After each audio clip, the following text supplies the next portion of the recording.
Hi, welcome to India Food Network. I'm Asha Khatau. Today I want to show you something really nice which you can use for the festive season coming up, and as you know, Diwali is round the corner. We are going to make today date and almond cake, which is really nice and different other than usual Indian desserts that you would make for Diwali.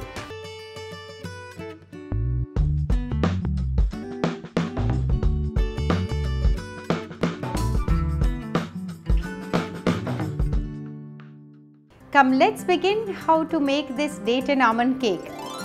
We take 1 cup of chopped dates, to which we are going to add the mixture of milk and water, which is nicely heated. Doing it this way, what happens is that the dates get softened nicely, and as a result it will merge into the cake batter very easily. After shifting this bowl aside, I have taken half cup of butter and half cup of powdered sugar, and I'm going to mix it until the mixture becomes nice and creamy. And of course, by doing it this way, the butter becomes a little bit lighter. You have to do this for a couple of minutes till the mixture becomes really light and fluffy. At this point, we need to add half cup of brown sugar. This brown sugar, they also call it demerara sugar, and we do not powder or do anything to that sugar. As it comes from the packing, straight away you add to our cake mixture.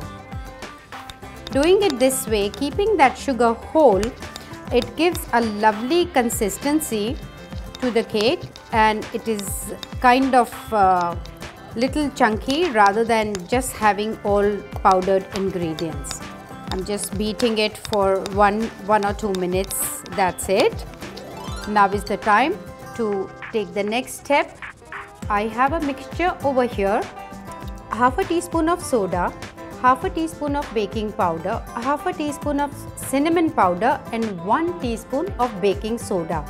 All these ingredients are mixed here to 1.5 cups of flour, and what I'm going to do is I'm going to sieve all of them together.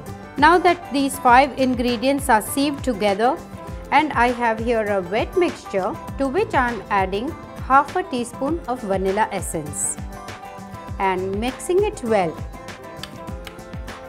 Now what I'm going to do is, to this dry mixture, I'm going to add half a cup of chopped almonds, which are slightly toasted, so when you actually taste it in the cake, it will be nice and crunchy. If in case you don't like almonds, you can also have the option to use chopped walnuts in the same quantity. Toss it really well so they get evenly distributed in the mixture. And now the last step here to the cake is to alternately put the dry and the wet ingredients to this beaten butter and sugar mixture. So what I usually do, I divide this approximately into 4 parts. I'm going to put 1 part at a time. Always when you are adding dry and wet mixture to any dish that you are making, you have to always begin with the flour mixture, which is the dry mixture, after which you follow with the liquid. Doing it this way, your mixture never has any chance of getting curdled. Now this one I'm going to divide into 3 parts.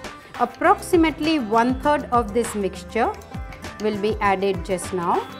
The most important point here is to mix it really well after each addition of the liquid and the dry ingredients.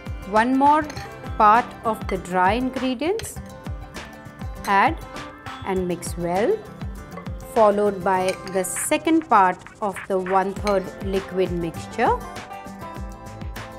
When you add little by little, you just need a fewer strokes to mix, and then you are able to control the consistency that it gets ultimately to be poured into the tin. The light and fluffy mixture is ready to be poured into the tin. So now this lovely date and almond cake is ready to go in the oven.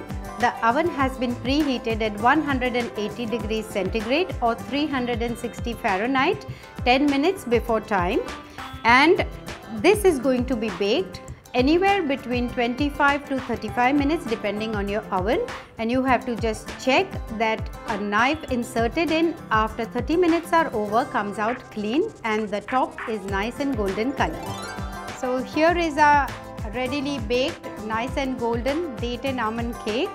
If you like this recipe, all you have to do is subscribe to India Food Network and do let us know what you thought about it as well.